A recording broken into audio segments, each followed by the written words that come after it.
সবাইকে অসময়ের খবর দিতে আজাইরা বকবক শোনাইতে আমি চলে আসলাম অসময় টিভি থেকে। তো আপনারা এখন শুনতে পাবেন আজাইরা বকবক। এই আজাইরা বকবকে আপনাকে সবাইকে স্বাগতম। এই আজাইরা বকবকে রয়েছে শিরুরাম।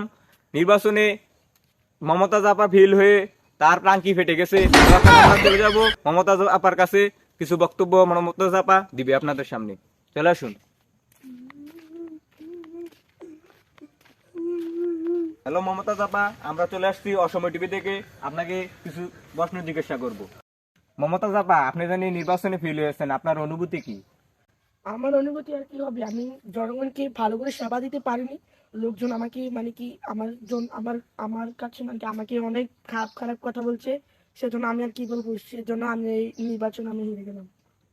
তো মমতাজ আপা, আপনি জানি এই নির্বাচনে বা এমপি হলেন, শুনে আপনার কি রহস্য আছে, মানে আপনি কিভাবে এমপি হলেন তা একটু যদি বলতেন, দর্শক জানতে চাইতেছে আর কি, আপনাকে মুখ থেকে শুনতে চায়। আমি আগে বাড়িতে বাড়িতে গিয়ে নাচতাম এবং গান গেতাম। তার জন্য আমাকে আমার আমার শেখ আমাকে এমপি করে দিয়েছে। তো মমতাজ আপা, আপনার তো অনেক কষ্টের গান আছে। তো আপনি জানি এমপিতে ফেল হইলেন, এমপি পদে। তো আপনি জানি ফেল হইলেন, এই ফেল হওয়া নিয়ে একটা গান কোন তো আমরা শুনতে চাই দর্শক। আপনাদের দর্শকের জন্য আমি গানটা বলতেই পারি। গানটি হলো, বন্ধু যখন ট্রাক লইয়া আমার বাড়ির সামনে দিয়া, বন্ধু যখন ট্রাক লইয়া আমার বাড়ির সামনে দিয়া, লাফায়া লাফায়া লাফায়া লাফায়া হাইটা যায়, বুকটা ফাইটা যায়, বুকটা ফাইটা যায়, বুকটা ফাইটা যায়। বন্ধুর সাথে পিরিত করলাম 15.5 বছর, সে বন্ধু নৌকা দিয়া ট্রাক লইয়া দিল দৌড়। এই বন্ধু এইসব বলে আমার জল কারা হাই তুইয়া বলে, দৌড় দিয়া ট্রাক লইয়া গেছে যা, বুকটা বাইটা যায়, বুকটা বাইটা যায়, বুকটা বাইটা যায়।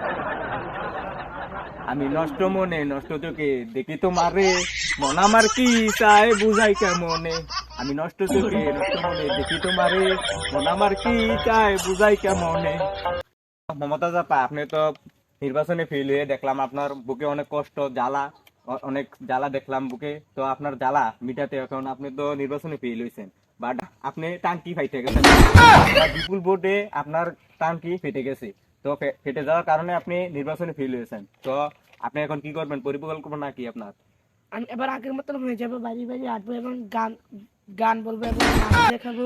যদি আমার নৌকাওয়ালা খাইছে রে সামনে বসাইয়া, আমার নৌকাওয়ালা খাইছে রে সামনে বসাইয়া, নৌকাওয়ালা খাইছে রে সামনে বসাইয়া, বারে বারে ব্যারেক মারে, বারে বারে ব্যারেক মারে, নৌকাওয়ালা নৌকাওয়ালা নৌকাওয়ালা রে। আমি নষ্ট মনে নষ্ট চোখে দেখি তোমারে, মন আমার কি চায় বুঝাই কেমনে। আমি নষ্ট মনে নষ্ট চোখে দেখি। হ্যালো গাইস, আমি চলে আসলাম অসময় টিভি থেকে, সবাইকে স্বাগতম। এই অসময় টিভিতে এখন আমরা চলে যাব মাহিয়াপার কাছে।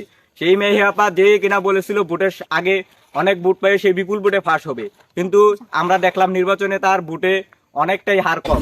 তাই মনে হয় দর্শক তার মাঝখানে ভোট দিতে গিয়ে তার টাঙ্কি ফেটে ফেলাইছে। টাঙ্কি ফাটার কারণ কি, টাঙ্কি ফাটছে কিভাবে, তা আমরা জানবো মাহিয়াপার কাছ থেকে। তো চলে আসুন বন্ধুরা, আমরা এখন মাহিয়াপার কাছে যাব। হ্যালো মাহিয়াপা, তো আমরা চলে আসলাম মাহিয়াপার কাছে দর্শক। তো মাহিয়াপাকে আমরা কিছু প্রশ্ন জিজ্ঞাসা করবো। তো মাহিয়াপা, আপনি নির্বাচনে ফেলে কি খাচ্ছেন এখন? আমি নির্বাচনে ফেলে এখন আমি খাচ্ছি বাংলা। আর কোনো উপায় নেই বাংলা খাওয়া ছাড়া। তো আপনি না বললেন বিপুল ভোটে পাস হবেন, তো আপনার জানি ফেল হলেন, আপনার টাঙ্কি ফেটে গেছে শুনলাম মানুষের কাছ থেকে। তো আপনারা তো বলছেন মাহিয়াপার মাঝখানে ভোট দিতে, তো আপনার মাঝখানে ভোট দিল না টাকের মাঝখানে ভোট দিল জনগণ? আমার মাঝখানে দিয়েছিল, তো কষ্টের কারণে আমি শুকনা খাচ্ছি। তো দেখতে পাচ্ছেন দর্শক, আজকে মাহিয়াপা নির্বাচনে ফেল হয়ে দেখতেছেন অনেক কষ্টে আছে, তাই আজ শুকনা খাচ্ছে মাহিয়াপা। তার সাথে এই টাক জনগণ মাহিয়াপাকে ভোট না দিয়ে, টাকের মাঝে ভোট না দিয়ে মাহিয়াপার মাঝখানে ভোট দিতে, অনেক দুঃখিত, অনেক কষ্টে আজ শুকনা খাচ্ছে। তাই আমরা চলে যাব এখন আমাদের অসময় টিভি থেকে আজেরা খবর সবাইকে শোনার জন্য। ধন্যবাদ।